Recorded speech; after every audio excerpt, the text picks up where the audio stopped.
Hello po sa inyong lahat. Good evening. Welcome back to our channel. Dito po sa Canada, it's I think 10 p.m. na ng gabi. Pero bago ako matulog, ay makikipagkwentuhan muna ako sa inyo. So, it's January 14 today. Yan, nanonood si Richard ng TV. Kasi siya yung nagluto. Kasi galing ako ng office, dumiretso ako ng library, doon ako nagbabasa-basa, doon ako nagre-review. Kasi pag dito ako sa bahay, hindi talaga ako nakakapag-review, hindi ako makapag-concentrate. Lalong-lalo na kung may nanonood na TV, kung merong maingay dito, itong mga pusa namin, tingnan nyo. Nasa likod ko si Shiro. Yan. Gustong gusto niya umuupo dyan pagka nakaupo ako rito. Ayan, so bago tayo matulog, ay makikipagkwentuhan muna ako sa inyo dahil kanina nung nasa library ako, nag-open ako ng computer.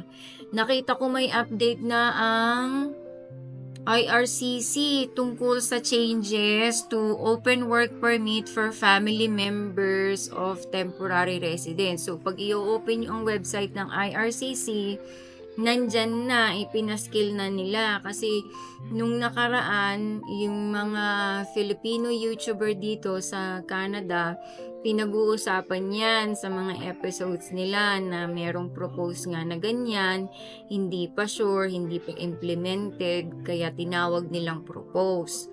Pero ngayon, nandyan na po, pinaskill na nila. So ang sabi dito, changes to open work permit for family members of temporary residents effective January 21 of this year, 2025. So, nandyan na, ipinaskill na nila. Yung propose na tinatawag nila ay i-implement na po January 21st. Pero, itong changes na ito is old rules ito. Kasi nung kami ang nag-a-apply, ito ang rules. Pero pinahigpit nila kasi nilagyan nila ng restriction na kung papasok kayo na temporary foreign worker dito sa Canada, mabibigyan ninyo ng open work permit ang inyong asawa.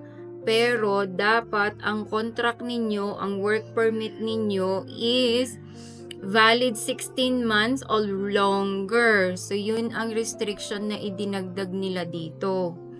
So ito naman, itong changes na ito, nasabi ko ng old rule nga ito kasi nung kami ang nag-a-apply, ito po ang rule dito sa Canada. May kwento ko sa inyo dyan sa one of the episode ng aming channel na meron nga kaming kaibigan dito sa Canada, tumawag siya sa amin nung nasa Dubai pa kami dahil nagkaroon sila ng shortage ng labor force sa kanilang company. Nagtatrabaho siya sa factory as a cleaner. So, kinailangan nila ng mga cleaner. So, tumawag nga siya kay Richard from here to Dubai na kung gusto daw ni Richard na pumunta rito ay pwede siyang bigyan ng work permit. So, nag-oo naman si Richard kasi at that time, kasagsagan ng recession sa Dubai. So, it took 7 months, if I'm not mistaken. Inantay namin ang papel after 7 months. Lumabas na ang kanyang work permit. So, pumunta na siya dito. Nag-fly na siya dito from Dubai to here sa Canada. Ang work permit niya. Tapos, ang trabaho niya ay doon nga sa factory cleaner. Pero naman, naisip ni Richard kung magpaparenew siya doon after a year, eh hindi siya magkakaroon ng papel na permanent residence dito. Kasi ang NOC ng kanyang job description doon sa factory as a factory cleaner ay hindi siya nag-fall doon sa qualification na pwedeng magkaroon ng permanent residence dito sa Canada. So, bago pa siya ma-expire doon sa employer niya na yon, minarapat niya na maghanap ng ibang employer. So, ito na nga, nahanap niya yung Wendy's restaurant. So, ito na, pumasok siya as a service crew to begin, and then na-promote naman siya as a manager after a year. So, nung meron na siyang contract as a manager, pwede niya na akong bigyan ng open work permit. So, from Dubai, nag-resign na rin ako doon. Umuwi ako ng Pilipinas. Sa Pilipinas ko na inantay ang aking open work permit dahil talagang mahirap na rin sa Dubai at that time. So, nung dumating na ang aking work permit, umuwi na rin siya. Dinala niya ako rito. Nung nandito na kami pareho, nag-apply na kami ng aming permanent residency. So, yun ang naging istorya namin. So, kaya itong changes na ito ay hindi ito bago sa amin, mga old na nandito, dahil naranasan namin ito. So, kung titignan ninyo, noon, hindi pa tier ang tawag namin, tawag nila. Ang tawag dyan dati is nasa letter A, B, C, skilled A, skilled B, skilled C, D. Mga ganon ang tawag nila. Kasi ngayon, pinalitan. Tier 0, Tier 1 occupation, Tier 2, and 3. So, eto, kung titignan ninyo, yung nung na-promote si Richard as a manager, na-fall kami under Tier 0. So, kasi i-scroll down ninyo, nasa nasa IRCC, dun sa announcement na finalize na nga nila doon. Tapos, i-click nyo lang yung mga link dyan. Pag na-open nyo yung tier category, National Occupation Qualification, NOC, pupunta kayo sa baba, makikita ninyo yung mga tier category. Tapos, merong NOC code, tapos class title. So, i-example ko lang, hahanapin ko yung naging NOC ni Richard dati kasi fall under tier category 0 kami dati. So, hanapin natin yung kanyang naging NOC. Eto.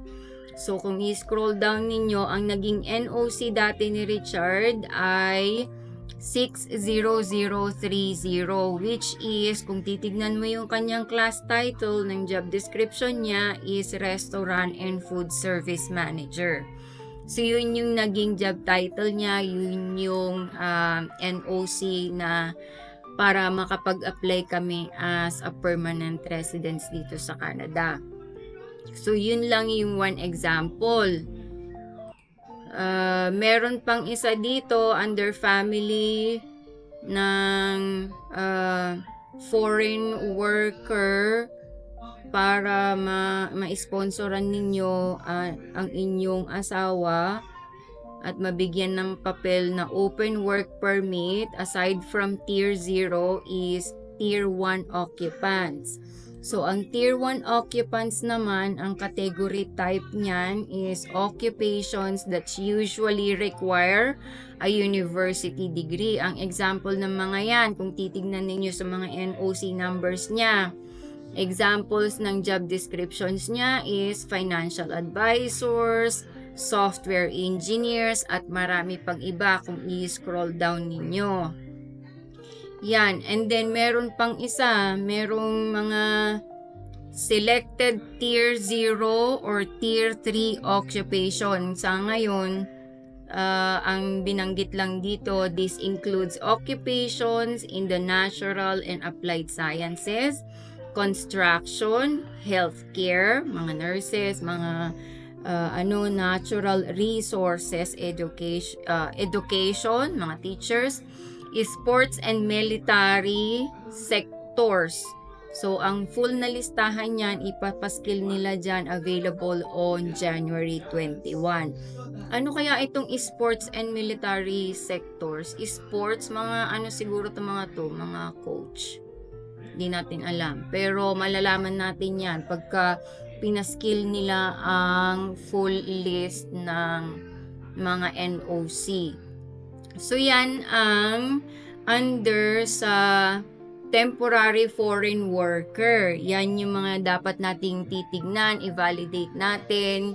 yung ating mga occupation, saan ba nagpo-fall, tier 0 or tier 1, anong NOC, pwede mo ba siyang sponsoran ng inyong asawa para makasabay sila papuntan nyo dito.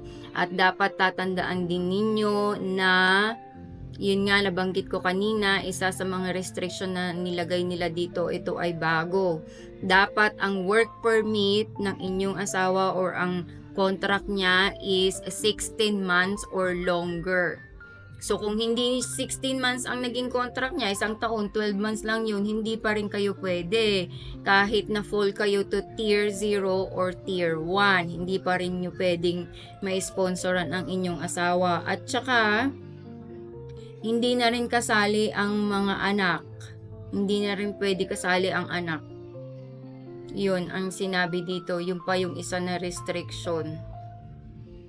Ayan. So, yun ay under ng temporary foreign worker. Punta naman tayo sa mga international students. Ito naman, kung nag-enroll ka, papasok ng bansa as an international student, dapat ang kurso or program na i-apply mo or kukunin mo ay masterals program, which are 16 months and longer din. So yun din ang restriction niya, kagaya din nitong foreign worker. At saka meron pang isa, doctorals program. Syempre, i-apply din nila yan, 16 months or longer ang validity ng inyong program. So, dapat titignan ninyo kung yung program ba ninyo ay 2 years, so pasok kayo.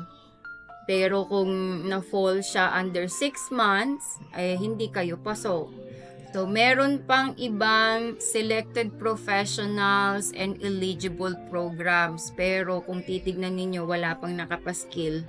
Siguro magiging available yan before January 21st para ma-validate ninyo kung eligible pa yung mga programs ninyo para ma-sponsoran ang inyong asawa. So, yun ang update dito sa IRCC. Nakapaskil na po ito, hindi na po ito propose. I-implement na nila January 21, 2021. So, yun lang ang maisi-share ko sa inyo ngayong gabi. Sa experience naman namin, meron kaming kasabayan noon na nag-a-apply, nung nag-a-apply si Richard ng aming permanent residence. Kasama din ni Richard sa Wendy's. Nasa Wing Palad sila, hindi sila na-approve. So, bumalik na siya ng Pilipinas. Sa Pilipinas naman ngayon, nakikita naman namin ay talagang asensado na din siya. May-ari na siya ng malaking fruit stand sa kanila at madami na siyang na-invest na sasakyan. Nakakatuwa pag nakikita mo yung mga post niya sa Facebook. Nakakatuwa naman. Ang dami, ang bahay niyang naipundar ay napakaganda rin. So, ang lesson lang na I think makukuha ninyo dito sa episode ko na ito ay ang Panginoon naman ay kung hindi para sa inyo, hindi ibibigay. Pero kung para sa inyo, ay talagang sa inyo talaga. Matinding dasal ang kailangan natin dito. Matinding sakripisyo. Kung nandito ka na sa Canada, talagang hahabaan mo pa ang pasensya mo. Sa pag-aantay, sa pagsasakripisyo, emotionally, financially, yun lang ang kailangan talaga dito sa mga changes na mga nangyayari. Kasi isa ito sa paraan nila para makontrol nila ang mga immigrants na pumapasok dito sa Canada kasi sobrang dami na nawawalan na daw ng trabaho ang mga Canadian. Nagrereklamo na sila. So these changes, ito ang isa sa mga paraan nila na para makontrol nila ang mga immigrants papasok dito.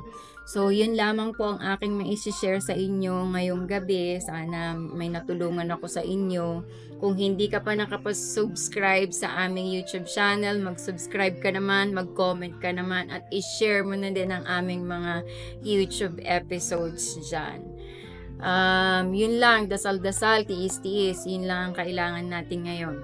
Ay, may i-share pa pala ako sa inyo.